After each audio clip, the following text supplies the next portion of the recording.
August 25, 1944. General George S. Patton's Third Army is racing across France, destroying German divisions faster than anyone believed possible. In just 3 weeks, Patton has advanced over 400 miles from the Normandy beachhead. He's taken more territory in less time than any army in history. German forces are in full retreat. Paris has just been liberated. Victory seems within reach. The Allies could potentially end the war by Christmas. And then Patton's tanks stop moving, not because of German resistance, because they're out of gas. The greatest military advance in modern warfare is about to grind to a complete halt because nobody can figure out how to get fuel from the beaches of Normandy to the front lines 400 miles away.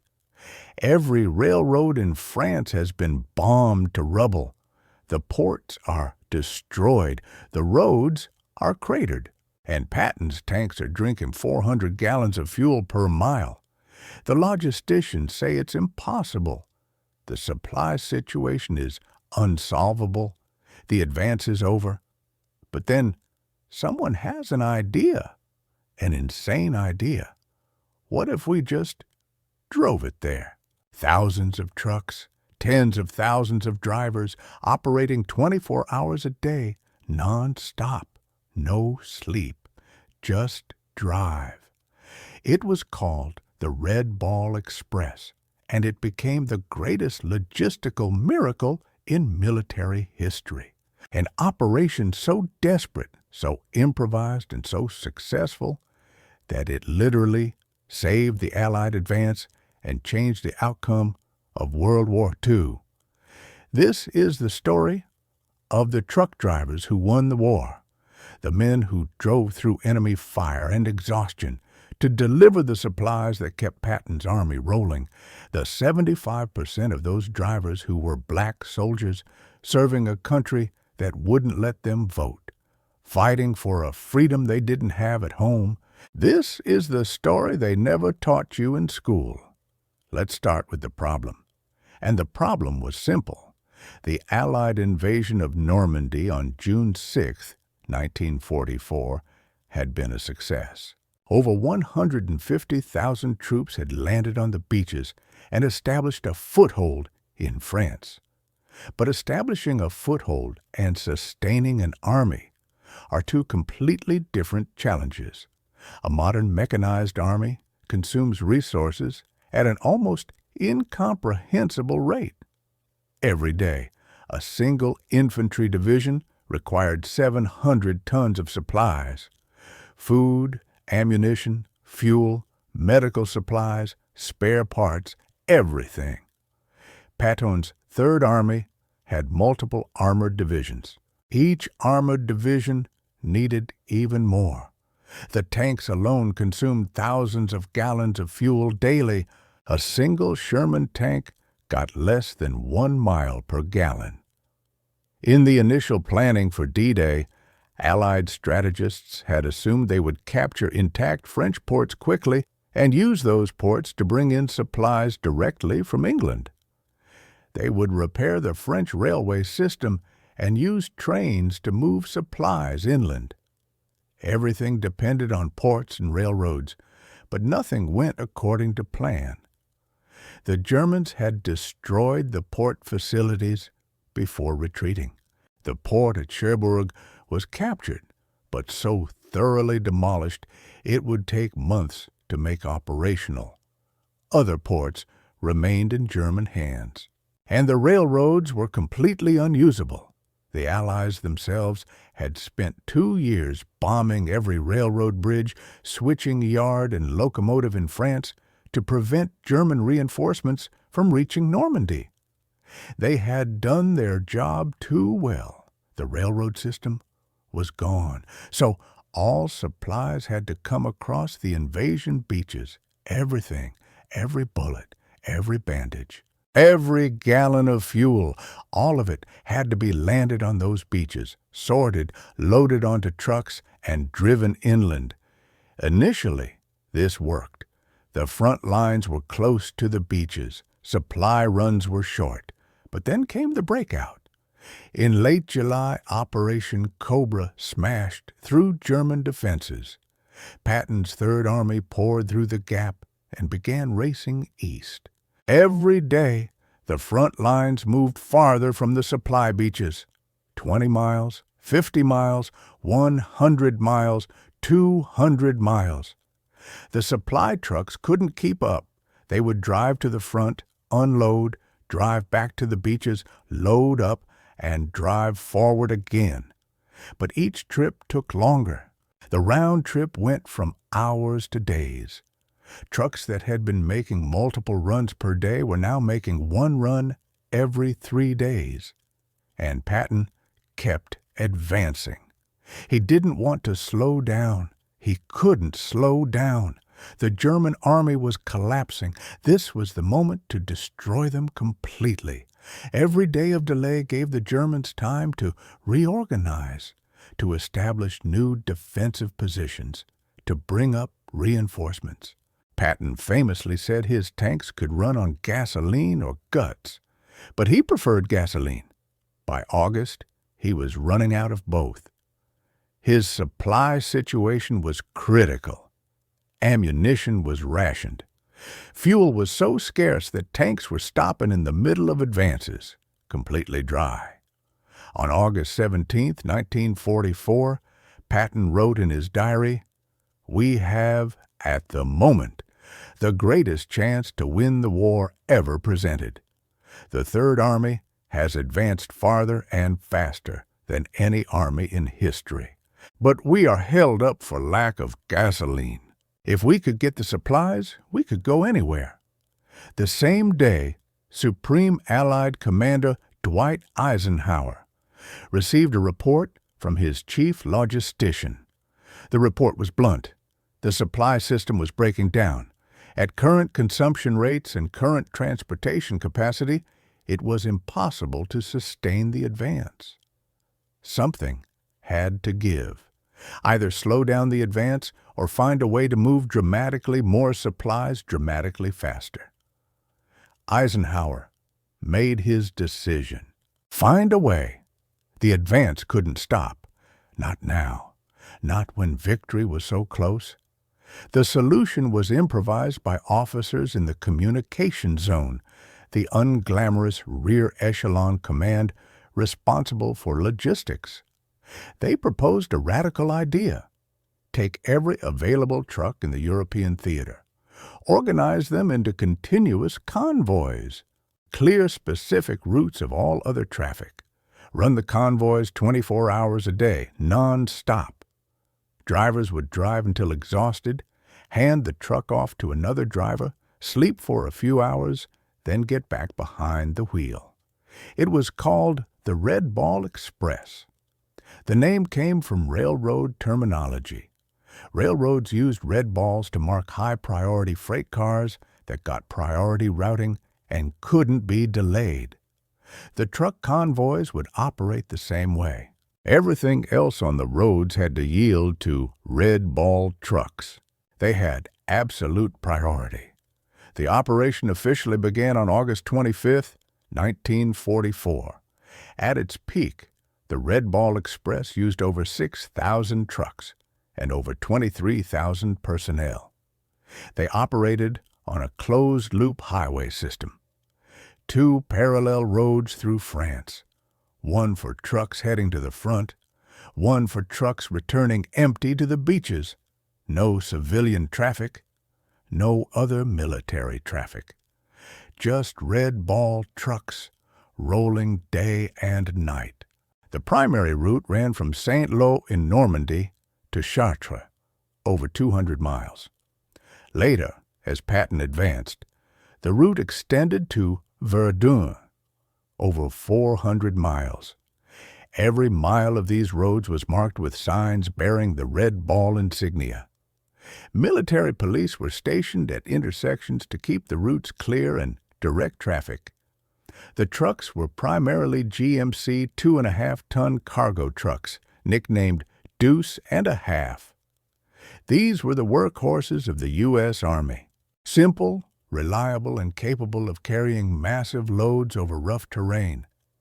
Each truck could carry 5 tons of supplies, though they often carried more. The convoys moved in groups of 20 to 40 trucks. Spacing was tight, just 30 yards between vehicles to maximize the number of trucks that could use the road. Speed averaged 25 miles per hour, sometimes faster on good stretches of road, sometimes much slower on damaged sections. The rules were simple. Keep moving. Don't stop unless the truck breaks down. Maintain speed. Stay alert. If you see the truck ahead slowing down, slow down. If it speeds up, speed up. No passing. No stopping for anything except mechanical failure or enemy action. The drivers were given amphetamines to stay awake. They drove 18 to 20 hours at a stretch. When they reached the turnaround point at the supply depot, they would immediately load up and drive back. At the beaches, they would unload, reload with fresh supplies, and head back to the front. Some drivers made the round trip in under 24 hours. Others took longer, depending on road conditions and traffic. The operation moved 12,000 tons of supplies per day. In the first 3 months of operation, the Red Ball Express hauled over 400,000 tons of critical supplies to the front lines. To put that in perspective, that's equivalent to the cargo capacity of over 30 modern container ships. They delivered ammunition to artillery units that had been rationed to 10 shells per day. They delivered fuel to tank units that had been immobilized for lack of gas. They delivered food to infantry divisions that had been on half rations. They kept Patton's army moving. But the human cost was staggering. The drivers operated under conditions that would be considered criminally negligent by any modern standard. They drove on roads that were often little more than rubble. They drove through villages still occupied by German snipers. They drove without lights at night to avoid German air attacks, navigating by following the dim red tail lights of the truck ahead. They drove when exhausted, when drugged on amphetamines, when so tired they were hallucinating. Accidents were constant. Trucks ran off roads. Trucks collided with each other in the dark. Drivers fell asleep at the wheel and crashed. Mechanical failures were common, and broken trucks had to be pushed off the road and abandoned because there was no time to repair them. And throughout all of this, the majority of the drivers were black soldiers. Approximately 75% of Red Ball Express drivers were African American soldiers serving in segregated transportation units. This wasn't an accident. The U.S. Army in World War II was strictly segregated. Black soldiers were overwhelmingly assigned to support roles, transportation, supply, labor battalions. They were considered unsuitable for combat roles. The official justification was that black soldiers lacked the intelligence, courage, and discipline for combat. This was, of course, racist nonsense, but it was official policy. So when the Red Ball Express needed drivers, the Army turned to its segregated transportation battalions. Units like the 515th Quartermaster Truck Regiment, the 666th Quartermaster Truck Company, the 3,907th Quartermaster Truck Company, all black units commanded by white officers. These men were given a job that was considered less glamorous than combat, but it was just as dangerous, and it was absolutely critical to victory. The drivers faced the same dangers as combat troops. German aircraft strafed convoys. German artillery shelled the roads. German forces sometimes ambushed trucks passing through areas where the front lines were fluid. Drivers were issued rifles and told to defend themselves if attacked. But beyond enemy action, the greatest danger was exhaustion. Drivers who had been behind the wheel for 18 hours straight were expected to navigate damaged roads in the dark without proper lighting. The accident rate was catastrophic. More drivers died from accidents than from enemy fire. One driver later recalled, "You'd be driving and your eyes would close and you'd jerk awake just in time to avoid going off the road. Then it would happen again 5 minutes later. You'd pinch yourself, slap yourself, anything to stay awake, but your body just wanted to shut down." Another driver remembered, "We took those pills they gave us, Benzedrine, made you jittery and your heart race, but it kept you awake. Problem was, you'd crash hard when they wore off, and they gave you strange thoughts. You'd see things that weren't there, shadows moving, trucks that disappeared when you got close. The maintenance challenges were equally severe. The trucks were driven so hard and so constantly that they broke down at extraordinary rates. Engines overheated, transmissions failed, tires blew out. Every convoy had maintenance teams that would try to repair broken trucks on the side of the road. If the repair took more than 30 minutes, the truck was pushed into a ditch and abandoned. A recovery team would come later. Maybe the Red Ball Express consumed trucks at an unsustainable rate. Of the 6,000 trucks assigned to the operation, less than half were operational at any given time. The rest were being repaired or had been destroyed and were awaiting replacement. And the operation consumed fuel to deliver fuel. The trucks themselves burned thousands of gallons of gasoline daily. Some calculations suggested that for every 5 gallons delivered to the front, 1 gallon was consumed by the trucks doing the delivering. But there was no alternative. Without the trucks, Patton's army didn't move.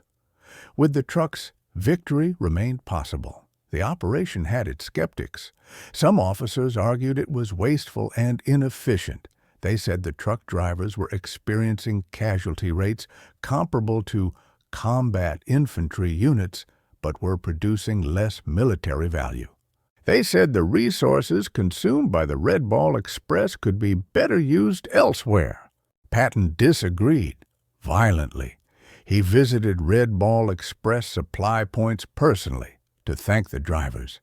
He sent commendations to the transportation units. He made it clear that as far as he was concerned, these drivers were heroes who were winning the war. In September 1944, Patton wrote a letter to the commanding officer of one black transportation battalion. The letter read, "I wish to express to you and your command my appreciation for the outstanding manner in which you have performed your mission. Your unit has transported critical supplies under the most difficult conditions. Your drivers have shown courage, dedication, and skill. The success of the Third Army depends on units like yours. Well done." But even as Patton praised the drivers, the operation was reaching its limits. By mid-September, the supply situation had improved somewhat. The port at Cherbourg was partially operational. Some railroads had been repaired. The front lines had stabilized as German resistance stiffened. The desperate crisis that had created the Red Ball Express was easing. On November 16, 1944, after 83 days of continuous operation, the Red Ball Express was officially disbanded. The trucks and drivers were reassigned to conventional supply duties. The special priority routes were open to other traffic. The operation was over. In those 83 days, the Red Ball Express had hauled 412,000 tons of supplies over 400 miles of French roads. They had sustained Patton's advance through France. They had kept the Allied armies moving at the critical moment when Germany's defeat hung in the balance. Military historians credit the Red Ball Express with preventing the Allied advance from stalling in August and September of 1944. Without those supplies, Patton would have been forced to stop. That delay would have given Germany time to establish better defensive positions. The war in Europe, which ended in May 1945, might have dragged on for additional months or even years. The drivers of the Red Ball Express helped shorten World War II. They saved thousands of Allied lives by enabling a faster victory.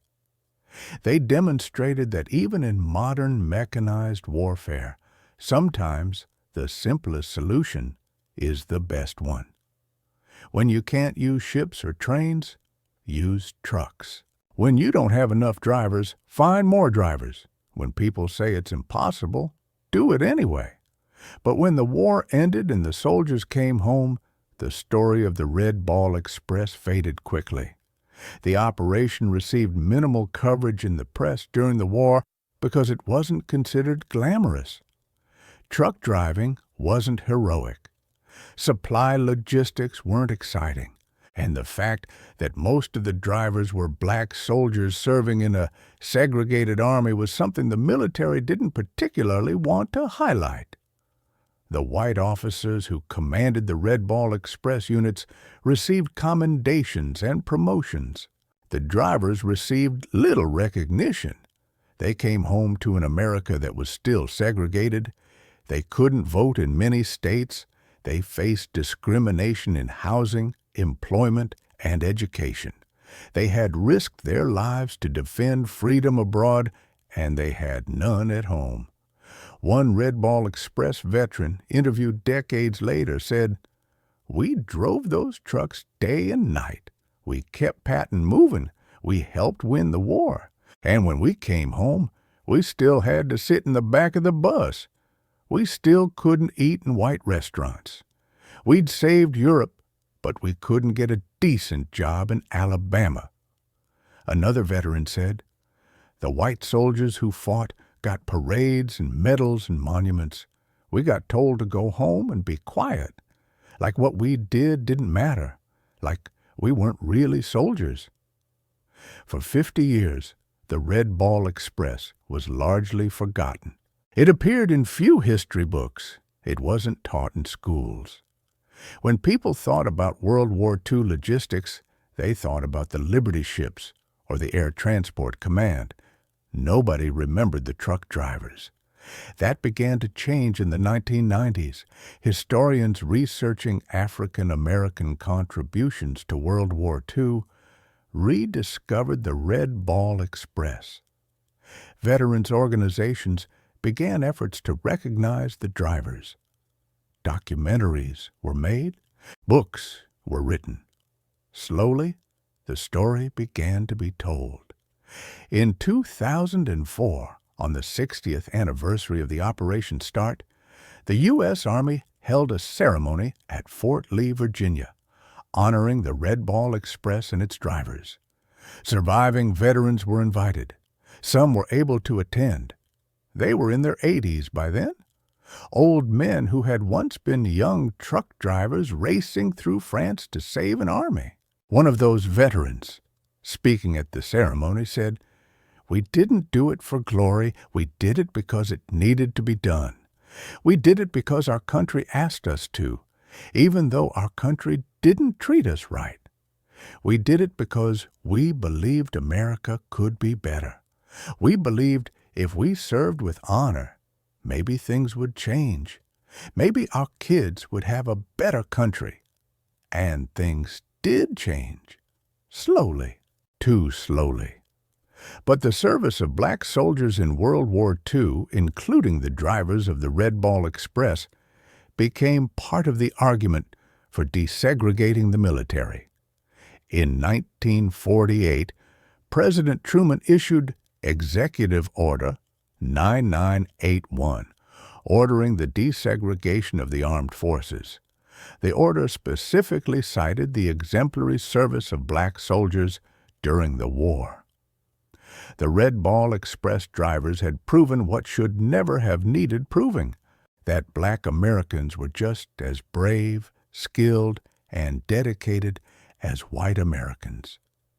That segregation was not just morally wrong, but militarily stupid.